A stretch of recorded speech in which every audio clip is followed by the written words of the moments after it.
Hello students, आज असी कुछ एग्जाम्पल्स करांगे जो इंपॉर्टेंट एग्जाम्पल्स हैं एंड उस दे नाल ही कुछ डेफिनेशनस पेंडिंग है जो एग्जाम के पॉइंट ऑफ व्यू तो बहुत इंपॉर्टेंट है, तो एग्जाम डायरैक्टली पूछी जा सकती है। सो फस्ट असी जो क्वेश्चन है वो करते हैं, find X and Y if X plus Y is equals to this matrix and X minus Y is equals to this matrix. Okay, then X and Y की वैल्यू फाइंड आउट करते हैं। तो ये किस टाइप का question है जो असी एक्सरसाइज क्लास 10th के सॉल्व करते सी दो लीनियर इक्वेशनस नूं। तो सिंपल वे दे विच ही असी एक्स ते वाई की वैल्यू फाइंड आउट करनी है। सो ये विच की है, जो नंबरस है उसकी जगह तो एक मैट्रिक्स गिवन है, ओनली यही डिफरेंस है इसके विच। सो सेम मैं सॉल्व करांगी, मैं मैथड अप्लाई करूँगी कोफिशिएंट इक्वल्स। तो अगर मैं इतने देखा एक्स और वाई दोनों के कोफिशिएंट्स इतने 1 1 है, सेम है। So X plus Y is equals to 5209 and X minus Y this is equals to this matrix 360 -1। So दोनों के कोफिशिएंट्स इक्वल है। सो असी की करांगे हुण, सिंपली अगर ऐड कर दिए तो साइन भी अपोजिट है, तो इत्थे सानू साइन चेंज करने की भी जरूरत नहीं है। सो अपोजिट साइन ऑलरेडी, तो ऐड करांगे कटिंग हो जाएगी। तो एक्स प्लस एक्स की हो जाएगा ऐड करके 2x। तो सिंपली राइट साइड पर की करना है, दोनों मैट्रिक्स नू ऐड करना है। तो जो असी ऐड करांगे तो की आएगा 5209 first matrix plus second matrix 360 -1।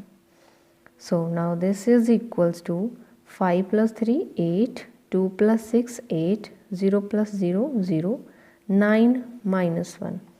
9 - 1 क्या होएगा 8। So 2x is equals to this. So x की वैल्यू की आएगी डिवाइड बाई 2, तो 1/2 × 8 8 0 8। सो 1/2 नाल अंदर मल्टीप्लाई करांगे, दिस मीनस की है 2 नाल डिवाइड कर रहे हैं। तो 2 नाल डिवाइड कर दो सारे एलीमेंट्स नू, 4 4 0 4। So this is the value of x. Then this is equation 1. So from here x plus y, 1 implies x plus y is equals to the matrix 5209. So x की वैल्यू साढ़े को आ गई है, तो एक्स की value असी इत्थे put करांगे, तो दैन असी वाई की वैल्यू फाइंड आउट करांगे। तो उस तो पहला असी की करते हैं, वाई की वैल्यू चैक करते हैं की होएगी। Y is equals to this matrix, X जो है इधर प्लस का साइन है और इधर जाके क्या होएगा माइनस, सो माइनस एक्स। सो वाई की वैल्यू ए होएगी। हुण इत्थे असीं की करना है, एक्स की वैल्यू पुट कर देनी है।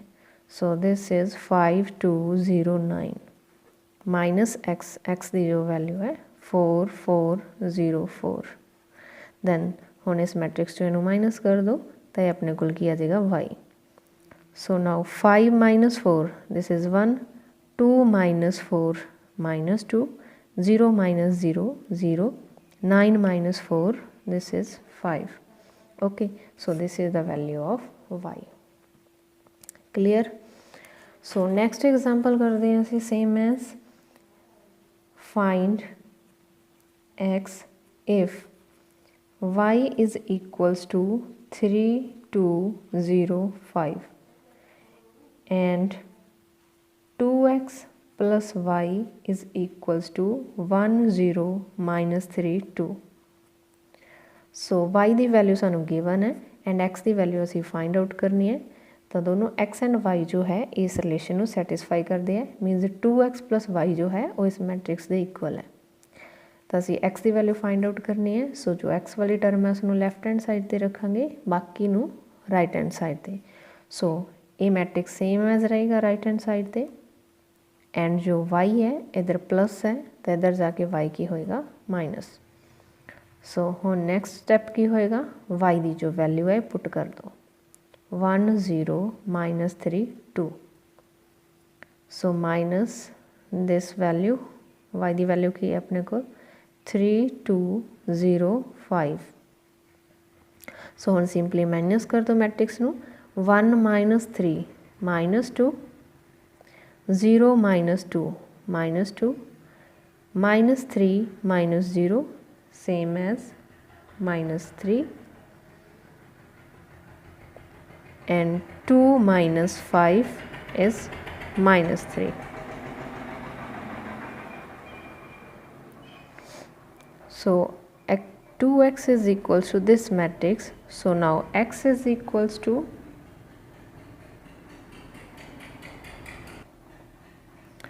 so now divide by 2, the 1 by 2 into minus 2 minus 2 minus 3 minus 3, then 2 ਨਾਲ ਅਸੀਂ डिवाइड करना है तो की होएगा minus 1 minus 1 minus 3 by 2 minus 3 by 2.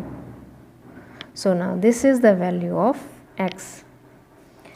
Okay, clear this question? And next is definition. Orthogonal matrix. Orthogonal matrix. किसी matrix ਨੂੰ ਅਸੀਂ orthogonal matrix ਕਦੋਂ ਕਹਿੰਦੇ ਹਾਂ ਜਦੋਂ A into A transpose is equals to identity matrix ਹੋਵੇ ਤਾਂ then that matrix is called a orthogonal matrix.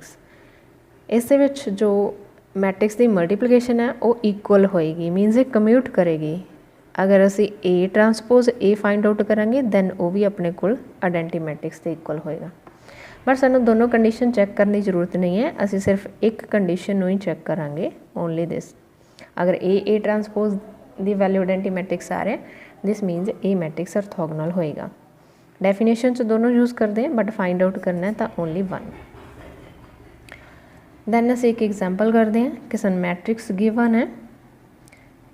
Example they which 1/3 into 1 2 2 2 1 minus 2 minus 2 2 minus 1। ये जो मैट्रिक्स है एक ऑर्थोगोनल मैट्रिक्स है, असी इसनू शो करना है कि this is orthogonal matrix. So suppose this matrix is a. Okay, तो अगर ये ए मैट्रिक्स है तो इसनू असी शो करने लई की करांगे ए ट्रांसपोज फाइंड आउट करांगे। Then now A transpose that is equals to A की वैल्यू की होएगी same 1/3 into 1 2 2 2 1 minus 2 minus 2 2 minus 1। And then ए का जो ट्रांसपोज है दी वैल्यू की होएगी जो तुम इसका ट्रांसपोज करांगे तो जो फर्स्ट तो कॉन्सटेंट है उन्होंने कोई फर्क नहीं पऊगा, वो सेम एज रहूगा। एंड जो मैट्रिक्स है उसका असी ट्रांसपोज लवांगे तो रो कॉलम के विच कन्वर्ट हो जाएगी। सो फर्स्ट रो 1 2 2 तो की आ जाएगा column first 1 2 2, second row 2 1 minus 2 तो this is 2 1 minus 2, third is -2 2 -1। So 1/3 into 1/3 multiply करांगे तो की आएगा 1/9। सो इंटू मैट्रिक्स की जो मल्टीप्लाई करनी है सेम एज फर्स्ट एलिमेंट ली first row and first column. So 1 into 1 is 1, 2 into 2 plus 4, 2 into 2 plus 4। Then second element ली second column, the 1 into 2 is 2, 2 into 1 is 2 and 2 into -2 is -4। And now third column 1 into -2 -2, 2 into 2 is +4, 2 into -1 is -2। So now next second रो लवांगे तो पहला first column दे नाल 2 into 1 2, 1 into 2 +2, -2 into 2 -4। The next second column 2 into 2 4, 1 into 1 +1, -2 into -2 this is +4। and then third column 2 into -2 -4, 1 into 2 +2, -2 into -1 this is +2। and next third row null first column the -2 into 1 this is -2, 2 into 2 +4, -1 into 2 -2। then second column minus 2 into 2 is minus 4, 2 into 1 is plus 2, and minus 1 into minus 2, and this is plus 2. And now third column, minus 2 into minus 2, this is 4, 2 plus 2 plus 4, minus 1 into minus 1 is plus 1. So now this is equals to 1 by 9 into, this is 9, 0, 0, 0, 9, 0, 0, 0, 9. सो ये matrix आएगा साढ़े कोल। Then असीं की करना है 1 bye 9 नाल multiply, this means 9 नाल divide कर रहे हैं, तो 9 नाल डिवाइड करांगे एलीमेंट्स नूं, तो की आएगा 1 0 0 0 1 0 0 0 1। सो एक की है साढ़े कोल identity matrix. So A transpose जो है असी फाइंड आउट किया, तो साढ़े कोल की बन रहा identity matrix. So this means A matrix जो है A that is a orthogonal matrix. Okay clear. Then next जो है definition that is a idempotent matrix. Idempotent matrix, idempotent matrix जो है ये मैट्रिक्स अपने कोल की हुंदा है, अगर कोई मैट्रिक्स है ए, असी उसका स्केयर फाइंड आउट करते हैं, तो that is again A, so then that matrix is called idempotent matrix. Okay, means असी ए स्केयर फाइंड आउट करते हैं, तो वो साडे कोले आंसर जो आएगा वो ए ही आ जाएगा, सेम मैट्रिक्स ही आ जाएगा। सो वो मैट्रिक्स में असी की कहांगे idempotent matrix. And next definition is nilpotent matrix.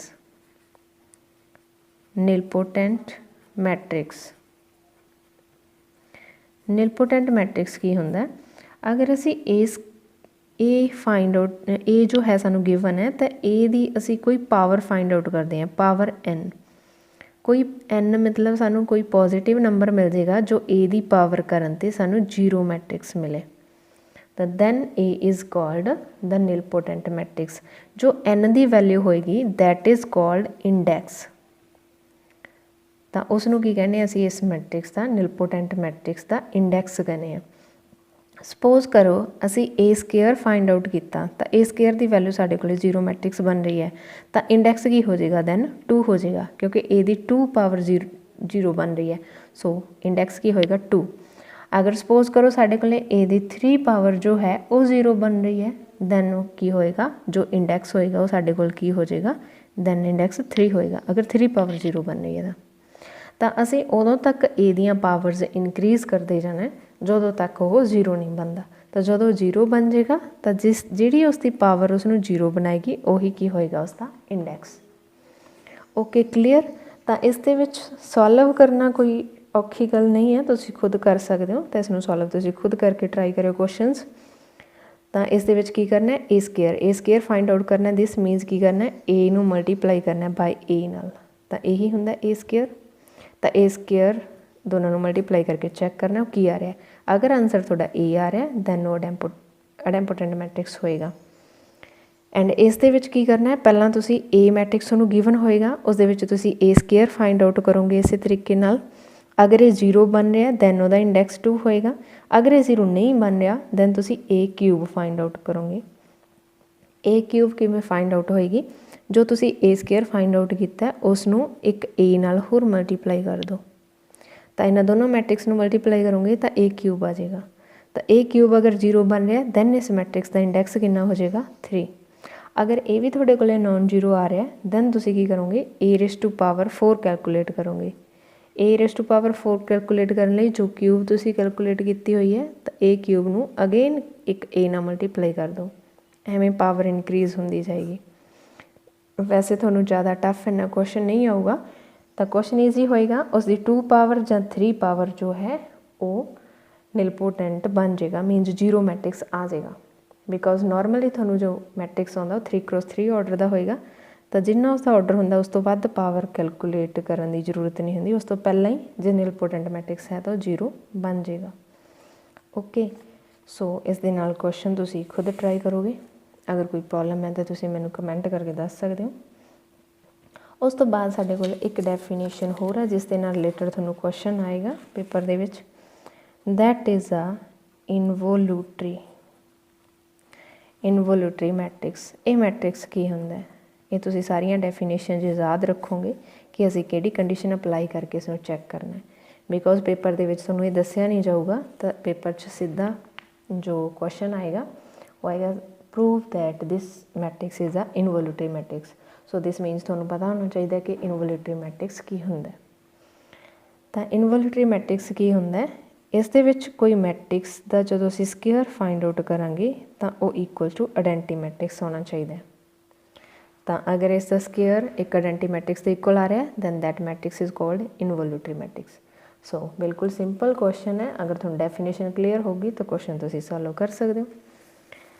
ਤਾਂ ਅਗਰ ਇਸ ਦਾ ਸਕੇਅਰ ਆਇਡੈਂਟੀ ਮੈਟ੍ਰਿਕਸ ਦੇ ਇਕੁਅਲ ਆ ਜਾਂਦਾ ਦੈਨ ਇਹ ਇਨਵੋਲੂਟਰੀ ਹੈ। ਅਗਰ ਇਹ ਸਕੇਅਰ ਆਇਡੈਂਟੀ ਮੈਟ੍ਰਿਕਸ ਦੇ ਇਕੁਅਲ ਨਾ ਆਇਆ ਤਾਂ ਦੈਨ ਇਹ ਇਨਵੋਲੂਟਰੀ ਮੈਟ੍ਰਿਕਸ ਨਹੀਂ ਹੋਏਗਾ। Okay, clear. ਉਸ ਤੋਂ ਬਾਅਦ ਨੈਕਸਟ ਹੈ ਇੱਕ ਕੁਐਸਚਨ ਇੰਪੋਰਟੈਂਟ ਹੈ। ਪਹਿਲੇ ਰਿਜ਼ਲਟ ਦੇਖ ਲਓ ਕੀ ਹੁੰਦਾ ਹੈ। ਕੋਈ ਵੀ ਇੱਕ ਮੈਟ੍ਰਿਕਸ ਹੈ ਏ, ਤਾਂ ਉਸ ਨੂੰ ਅਸੀਂ ਲਿਖ ਸਕਦੇ ਹਾਂ ਕਿਸੇ ਸਿਮੈਟ੍ਰਿਕ ਐਂਡ ਸਕਿਊ ਸਿਮੈਟ੍ਰਿਕ ਮੈਟ੍ਰਿਕਸ ਦੇ ਸਮ ਦੇ ਵਿੱਚ। ਓਕੇ, ਤਾਂ ਉਸ ਨੂੰ ਕਿਵੇਂ ਲਿਖ ਸਕਦੇ ਹਾਂ ਮੈਂ ਇਹ ਤੁਹਾਨੂੰ ਦੱਸੂਗੀ ਅਤੇ ਬਾਕੀ ਤੁਸੀਂ ਕੁਐਸਚਨ ਇਸ ਦੇ ਨਾਲ ਦਾ ਸੋਲਵ ਕਰ ਸਕਦੇ ਹੋ। ਅਗਰ ਏ ਮੈਟ੍ਰਿਕਸ ਹੈ ਤਾਂ ਇਸ ਨੂੰ ਮੈਂ ਕੀ ਲਿਖ ਸਕਦੀ ਹਾਂ 1/2 × 2a ਆ ਲਿਖ ਸਕਦੇ ਹਾਂ। ਬਿਕੋਜ਼ 2 ਨਾਲ 2 ਕੈਂਸਲ ਹੋ ਜਾਏਗਾ ਤਾਂ ਇੱਥੇ ਕੀ ਰਹਿ ਜਾਏਗਾ ਓਨਲੀ a ਜੋ ਲੈਫਟ ਹੈਂਡ ਸਾਈਡ 'ਤੇ ਹੈ, ਤਾਂ ਦੋਨੋਂ ਸਾਈਡਸ ਇਕੁਅਲ ਰਹਿਣਗੀਆਂ।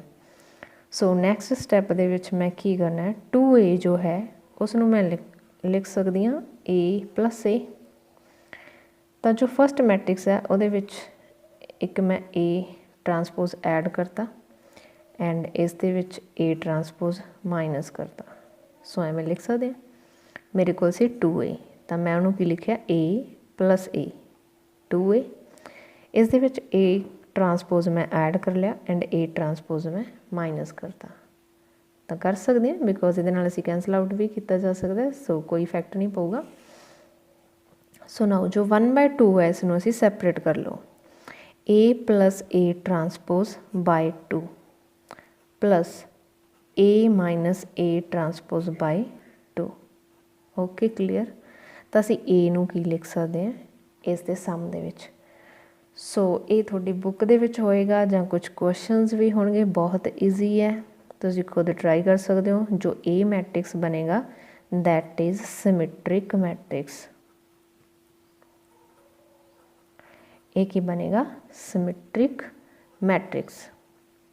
ਓਕੇ, ਐਂਡ ਜੋ a ਮੈਟ੍ਰਿਕਸ ਬਣ ਰਿਹਾ ਉਹ ਕੀ ਬਣ ਰਿਹਾ ਆਪਣੇ ਕੋਲ skew symmetric matrix. Skew symmetric matrix. Okay, ਇਹਨੂੰ ਚੈੱਕ ਕਰਨਾ ਵੀ ਆ ਸਕਦਾ ਕਿ ਪ੍ਰੂਵ ਕਰੋ ਇਹ ਮੈਟ੍ਰਿਕਸ ਸਿਮੈਟ੍ਰਿਕ ਹੁੰਦਾ ਜਾਂ ਇਹ ਮੈਟ੍ਰਿਕਸ ਜੋ ਬਣਦਾ ਉਹ ਸਕਿਊ ਸਿਮੈਟ੍ਰਿਕ ਹੁੰਦਾ। ਤਾਂ ਬੇਟਾ ਕਰਨਾ ਕੁਛ ਵੀ ਨਹੀਂ ਹੈ ਇਹਦੇ ਵਿੱਚ, ਬਹੁਤ ਈਜ਼ੀ ਹੈ। ਤੁਸੀਂ a ਮੈਟ੍ਰਿਕਸ ਲਓਗੇ ਉਹਦਾ ਟਰਾਂਸਪੋਜ਼ ਕਰੋਗੇ ਅਤੇ ਦੋਨੋਂ ਮੈਟ੍ਰਿਕਸ ਨੂੰ ਐਡ ਕਰ ਦੇਣਾ।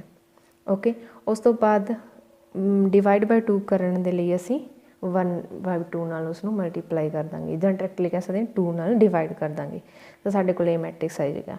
ਇਹ ਮੈਟ੍ਰਿਕਸ ਨੂੰ ਤੁਸੀਂ ਵੈਰੀਫਾਈ ਕਰਕੇ ਚੈੱਕ ਕਰ ਸਕਦੇ ਹੋ। ਇਹ ਆਲਵੇਜ਼ ਸਿਮੈਟ੍ਰਿਕ ਮੈਟ੍ਰਿਕਸ ਹੋਊਗਾ। ਸੇਮ ਐਜ਼ a ਦੇ ਵਿੱਚੋਂ a ਟਰਾਂਸਪੋਜ਼ ਨੂੰ ਮਾਈਨਸ ਕਰੋਗੇ ਅਤੇ ਦੈਨ ਡਿਵਾਈਡ ਬਾਈ 2 ਕਰਕੇ ਸਾਡੇ ਕੋਲ ਇਹ ਮੈਟ੍ਰਿਕਸ ਆ ਜਾਏਗਾ। ਅਤੇ ਇਹ ਮੈਟ੍ਰਿਕਸ ਆਲਵੇਜ਼ ਸਕਿਊ ਸਿਮੈਟ੍ਰਿਕ ਮੈਟ੍ਰਿਕਸ ਹੁੰਦਾ। ਤਾਂ ਜਦੋਂ ਤੁਸੀਂ ਕਿਸੇ ਵੀ ਮੈਟ੍ਰਿਕਸ ਨੂੰ ਇਸ ਦੇ ਵਿੱਚ ਐਕਸਪ੍ਰੈਸ ਕਰਨਾ ਹੋਵੇ ਤਾਂ ਤੁਸੀਂ ਪੂਰਾ ਸੋਲਵ ਕਰੋਗੇ। ਤੁਹਾਨੂੰ ਕਿਸੇ ਇੱਕ ਮੈਟ੍ਰਿਕਸ ਦੀ ਐਗਜ਼ਾਮਪਲ ਦਿੱਤੀ ਹੋਈ ਹੋਊਗੀ ਤਾਂ ਤੁਸੀਂ ਆਹ ਫਾਈਂਡ ਆਊਟ ਕਰਕੇ ਇਹਨਾਂ ਦੇ ਵਿੱਚ ਲਿਖੋਗੇ। ਸੇਮ ਐਜ਼ ਐਗਜ਼ਾਮਪਲ ਤੁਹਾਡੀ ਬੁੱਕ ਦੇ ਵਿੱਚ ਪਈ ਹੋਈ ਹੈ। ਸੋ ਮੈਂ ਜ਼ਿਆਦਾ ਟਾਈਮ ਨਹੀਂ ਲਊਂਗੀ ਤਾਂ ਤੁਸੀਂ ਖੁਦ ਟਰਾਈ ਕਰ ਸਕਦੇ ਹੋ। ਅਗਰ ਕੋਈ ਪ੍ਰੋਬਲਮ ਹੋਈ ਤਾਂ ਮੈਨੂੰ ਦੱਸ ਦਿਓ।